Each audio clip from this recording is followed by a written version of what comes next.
Hi everyone, today's video is about the G.K.I, the glucose ketone index, this number here. Keeping this number low using a ketogenic diet is believed to help in the treatment of cancer.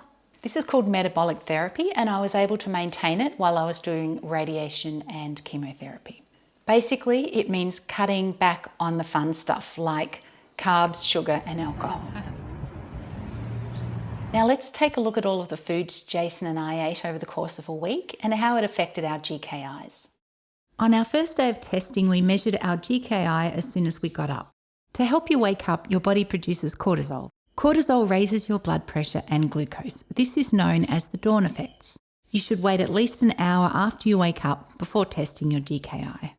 By noon, both our G.K.Is had dropped, even after our 8 a.m. keto coffees with cream and butter.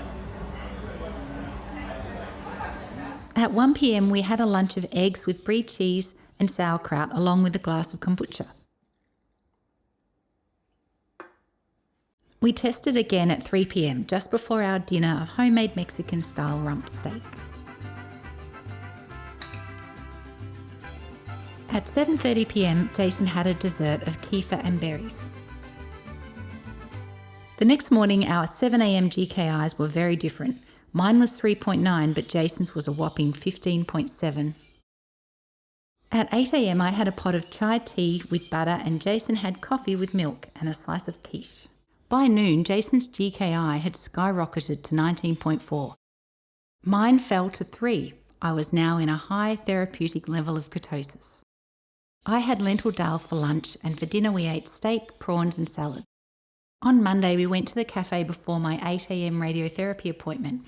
I had an espresso with cream and butter, and Jason had a cappuccino and a toasted croissant with jam and butter. At noon, my G.K.I was a fantastic 2.2, a high level of ketosis. Jason was 11.5, definitely not in ketosis. For lunch, I had a homemade omelette with avocado, sauerkraut, and a glass of kefir.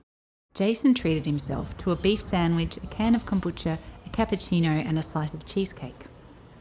When he tested at 4 p.m, his G.K.I was an epic 21.8. His blood glucose was up at 118 milligrams per deciliter. For dinner, we had lamb chops and salad. On Tuesday, we skipped our morning coffee as I had radiotherapy at 8 a.m. Afterwards, we went to the gym. Exercise, like the dawn effect, may give you a higher G.K.I reading. I then recorded my highest noon G.K.I for the week. We had eggs, cheese and ferments for lunch. Jason elected to begin a 48-hour fast at 2 p.m. I had a salad and kefir for dinner. After 22 hours of no food, Jason's noon G.K.I was down to 6.5. Mine was 3.4. Today I decided to have one big lunch. First I ate kimchi, sauerkraut, brie cheese and some berries. And then at 1 p.m. I followed this with steak, roast cauliflower and pumpkin. On the last day of our experiment, we had our morning coffee, then tested our G.K.Is at 9 a.m. Jason was elated to see his had fallen to 3.2. At 2 p.m, after a full 48 hours of no food, Jason recorded his lowest ever G.K.I of 2.2. But then I crushed him by scoring my personal best of 2.0. Of course, it's not a competition.